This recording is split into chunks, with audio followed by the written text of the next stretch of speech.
I will be bloodied but unbowed. Yan ang opening statement ni VP Sara sa kanyang pagsipot kanina sa Day 2 ng kanyang impeachment trial sa Senado. Nakipagpulong ang bise sa kanyang legal team pero sa impeachment court ay no-show pa rin. Narito ang agenda report ni Hannah T. Live nag-uulat mula sa Senado. Hannah.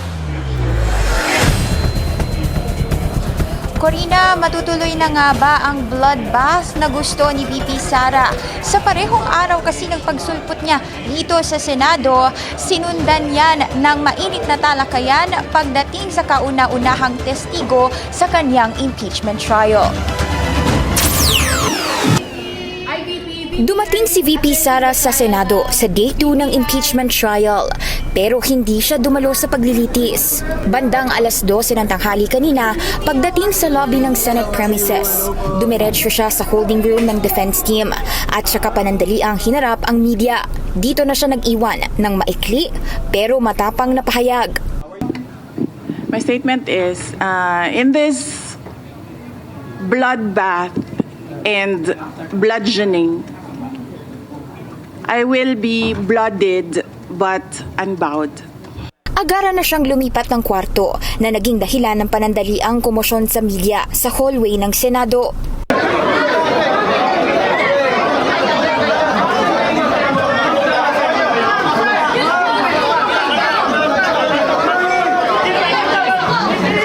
Dito siya sinalubong ng kanyang legal team sa pangunguna ni Attorney Sheila Sison. Nang i-impeach siya sa unang pagkakataon ng Kamara noong 2025. Sabi niya, gusto niya ng bloodbath sa pagitan ng prosecution at defense pagdating sa pagpresenta ng ebidensya. Pero diniklara noon ng Korte Suprema na unconstitutional ang mga reklamo dahil sa umano'y paglabag ng due process. Isang taon makalipas, muli siyang inimpeach ng House of Representatives at natuloy na nga ang trial. Ilang minuto makalipas ang komosyon, umalis din ang bise kasama ang mga tauhan niya. Sinubukan ng House Prosecution Team na ipatawag siya para humarap sa trial. Pero sabi ng Senate Impeachment Court, nasa VP na raw ito kung gusto niyang sumulpot.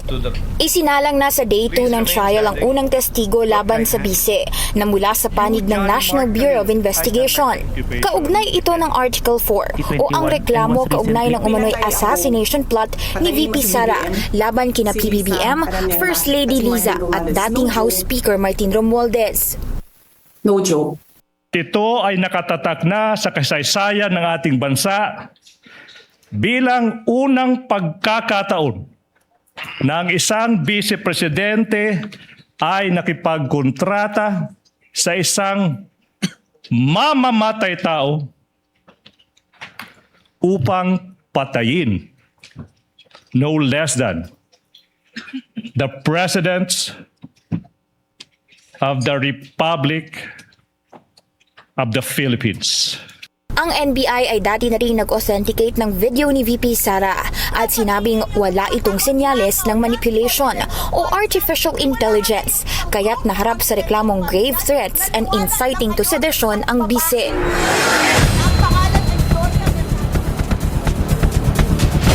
Samantala, Corina, pinadadalo na ng Senate Impeachment Court sa paglilitis sina Office of the Vice President, Chief of Staff Zulaika Lopez at NBI Director Melvin Matibag bilang mga testigo ng House Prosecution sa susunod na linggo.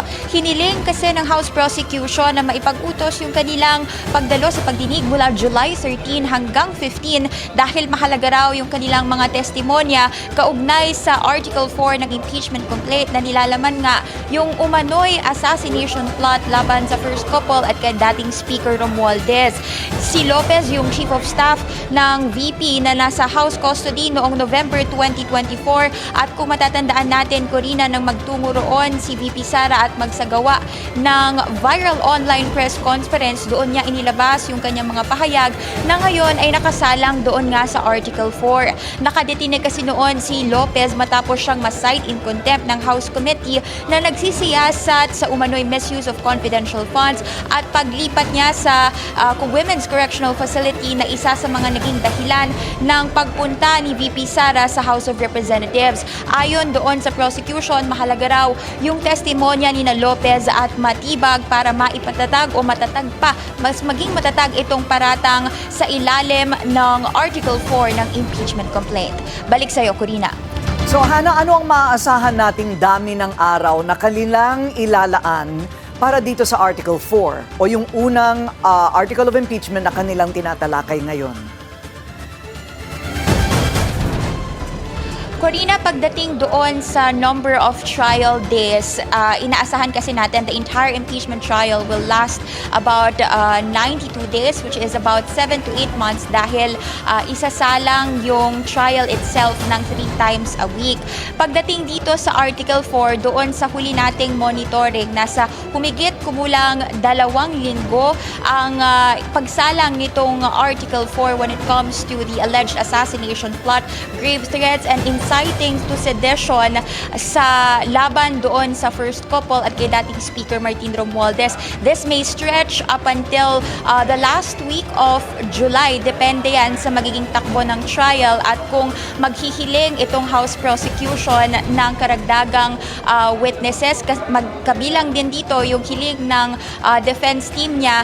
Depende nga doon sa magiging request nila sa Senate Impeachment Court. Corina. Mayroon tayong natanggap na opinyon mula sa isang eksperto ng Saligang Batas, Hana, na ang grave threats ay mapapatunayan doon pa lamang sa lumabas sa bibig mismo ni VP Sara sa video, and that all that needs to be done is to authenticate this video. So kanina sumalang ang NBI. Yan na ba ang pinag-usapan, ang authenticity ng video na yan? That's actually a good question, Corina, dahil yan din yung parehong tinanong ni Senator Judge Risa Ontiveros. Halos parehas yung tanong kanina doon sa NBI agent dahil sinabi niya, does this count as an impeachable act? At sinabi ni Private Prosecutor Amando Ligutan na nagkaroon kasi ng pattern itong mga pahayag ni VP Sara, hindi lang doon sa lumabas na online press conference niya noong 2024. Bago yan, meron na rin daw siyang ibang mga sinabi hinggil doon sa Pangulo at ilan dyan ay yung pagbanggit niya ng umano'y kagustuhan niyang gumawa ng ilang deeds against the President, kabilang yung umano'y pagpugot ng ulo at sabi ng private prosecution, posibleng pattern ito ng alleged assassination plot against the first couple, kasama na rin si dating House Speaker Martin Romualdez. And on the part of the authentication of the video, una na ring sinabi bago pa itong impeachment trial, una na ring lumabas sa mga report na sabi ng NBI na the video showed no signs of manipulation maging ang artificial intelligence. Although yan yung aantabayanan natin, Corina, kung iko-considera ba ito ng Senate Impeachment Court dahil kanina pagdating doon sa line of questioning ni Senator Judge Risa Ontiveros, sinabi na itong tanong daw na ito ay isa na sa mga closing question ng impeachment trial itself because this will dictate kung impeachable offense nga ito against the Vice President. Corina. Maraming salamat, Hana T. Nag-uulat ng live mula sa Senado. Manatiling nakatutok sa Bilyonaryo News Channel. Sumubaybay sa aming social media accounts at mag-subscribe sa aming YouTube channel para sa mga bago at eksklusibong balita.